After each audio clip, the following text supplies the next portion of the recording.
Bismillahirrahmanirrahim. Assalamu alaikum dear students. How are you? I hope you'll be fine. This is new syllabus primary mathematics workbook 5B chapter number 8 decimals. Page number 19 पर कुछ questions करने वाले हैं हम लोग, तो video को अंत तक ज़रूर देखिएगा। अच्छी लगे तो लाइक कमेंट शेयर कीजिएगा। चैनल सब्सक्राइब नहीं किया तो प्लीज़ सब्सक्राइब कर लीजिए। बढ़ते हैं worksheet number 4 solving word problems page number 19 question number 1 पर, जिसमें हमसे कहा जा रहा है Raju bought 12 pencils at $0.35 each. Raju ने 12 पेंसिल्स खरीदी हैं और हर पेंसिल की जो कीमत है वो 0.35 है। ठीक है, तो टोटल क्या होगा, दोनों को मल्टीप्लाई कर लेंगे, टोटल पता चल जाएगा। एंड 10 पेन्स और 10 पेन भी खरीदे हैं और हर एक की कीमत 1.75 ईच है। तो 10 से मल्टीप्लाई कर लेंगे तो ये भी पता चल जाएगा कि 10 पेन्स की कीमत कितनी है। हमसे क्या पूछ रहे हैं, how much did Raju spend in total. तो सब कुछ मिलाकर राजू ने कितने की खरीदारी की है। तो सिंपल है स्टूडेंट्स, हम यहाँ पर पेंसिल्स को पहले मल्टीप्लाई कर लेते हैं। $0.35 की एक है और कितनी खरीदी हैं, 12 खरीदी हैं, तो हम इन दोनों को मल्टीप्लाई कर लेंगे। अब आप या तो सिंपल जैसे मल्टीप्लिकेशन होती है उसी तरह से कर लीजिए, तो यहाँ पर मैं आपको करके दिखा देती हूँ। 0.35 से आप कैसे मल्टीप्लाई कर सकते हैं, जैसे मल्टीप्लिकेशन करते हैं 2 डिजिट्स की वैसे ही करेंगे। 5 2s are 10, 5 1s are 5 + 1 6। नीचे पहले हम एक यूनिट छोड़ देते हैं, फिर हम लिखते हैं 3 2s are 6, 3 1s are 3। हमारे पास आंसर क्या आ रहा है, 0, 6 + 6 12 और ये 4। अब डेसिमल कहाँ लगेगा स्टूडेंट्स, तो याद रखो डेसिमल जहाँ पर आपके पास जो भी नंबर्स दिए होते हैं, डेसिमल के बाद जितने डिजिट्स होते हैं आंसर में आपने उतने ही डिजिट्स से पहले डेसिमल लगाना होता है। यहाँ पे डेसिमल के बाद 2 डिजिट्स हैं, तो यहाँ पर भी डेसिमल के बाद 2 डिजिट्स आने चाहिए, यानी लास्ट से 2 डिजिट पहले आप यहाँ डेसिमल लगाएंगे।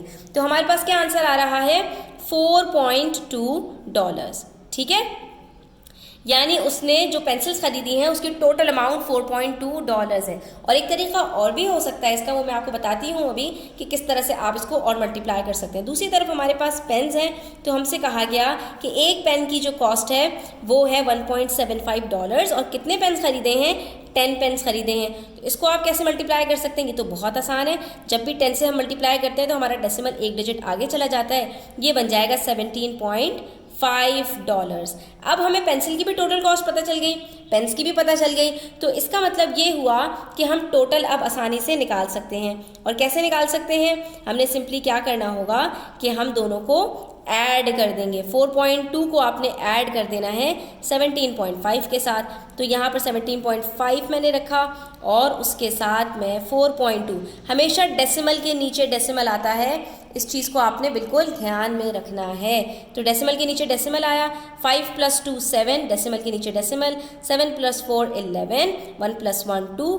आंसर आ गया हमारे पास $21.7। And this is the amount that Raju has spent on pencils and pens। ठीक है, तो ये हमारा रिजल्ट हो जाएगा। उसके बाद क्वेश्चन नंबर 2 स्टार्ट करने से पहले मैं आपको यहाँ पर एक और मेथड बता दूँ कि हम कौन सा और दूसरा मेथड है जिसको फॉलो करके इसको मल्टीप्लाई कर सकते हैं। तो बच्चों, अगर आप 2 डिजिट का मल्टीप्लिकेशन नहीं करना चाह रहे तो आप यहाँ पर देख सकते हैं कि 12 को हम स्प्लिट कर सकते हैं 10 और 2 में। ठीक है, 10 + 2, क्योंकि 10 + 2 भी 12 होता है। यानी मैं ये कह सकती हूँ 0.35 मल्टीप्लाई बाय 10 + 2। अब इसका मतलब क्या होता है वो आप समझ लो। ठीक है, अगर आप ये इस तरह की चीज़ें सीख लोगे तो इससे आपकी मल्टीप्लिकेशन आसान हो जाती है। 0.35 को भी मल्टीप्लाई करना है आपको 10 से और प्लस कर देना है 0.35 को मल्टीप्लाई करना है 2 से करके, यानी ये जो 0.35 है 10 से भी मल्टीप्लाई होगा और 2 से भी मल्टीप्लाई होगा और दोनों का जो आंसर आएगा उसको आपने सिंपली ऐड कर देना है। और ऐसा मैं क्यों कर रही हूँ, क्योंकि 10 से मल्टीप्लाई करना आसान होता है, तो 10 से मैं मल्टीप्लाई कर सकती हूँ, मेरे पास आंसर आ जाएगा 3.5, डेसिमल से एक डिजिट आगे चला जाएगा। और 35 को मल्टीप्लाई करूँ 2 से तो आंसर 70 आता है, तो इसका मतलब है मुझे यहाँ पर मल्टीप्लाई करना पड़ेगा। यहाँ पर आप चाहें तो मल्टीप्लाई कर भी सकते हैं ताकि आप इतना ज़्यादा डायरेक्ट ना करें।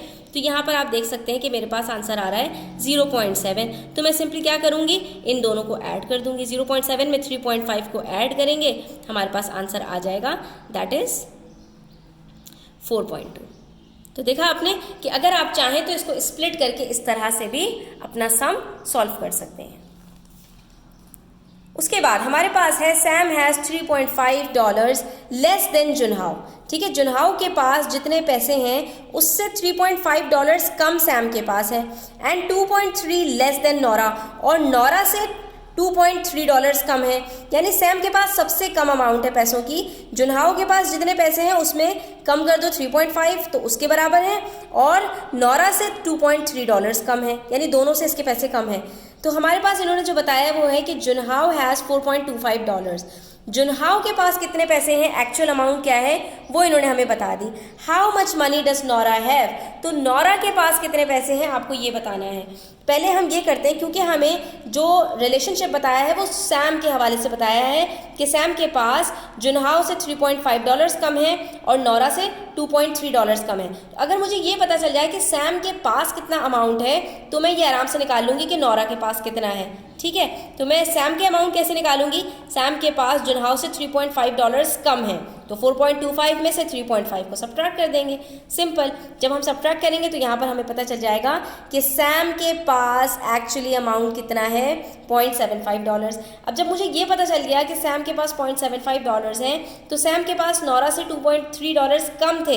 इसका मतलब क्या हुआ कि इसके अंदर मैं 2.3 को ऐड कर दूंगी तो मुझे पता चल जाएगा कि नोरा के पास कितने पैसे हैं। तो मैंने सिंपली क्या किया, दोनों को ऐड कर दिया और मेरे पास आंसर आ गया $3.05। इसका मतलब है कि नोरा के पास $3.05 हैं। और आप इसको क्रॉस चेक भी कर सकते हैं कि आप 3.05 में से 0.75 सब्ट्रैक्ट करेंगे तो आपको पता चल जाएगा कि इसके पास $3.5 कम है, $2.3 कम है नोरा से। और 4.25 में से जब आप $3.5 सब्ट्रैक्ट करेंगे तो आपको पता चल जाएगा कि सैम के पास $0.75 है। आप इसको क्रॉस चेक आसानी से कर सकते हैं। आज की वीडियो यहीं तक। Thanks for watching the video till the end. Take care. अल्लाह हाफिज़।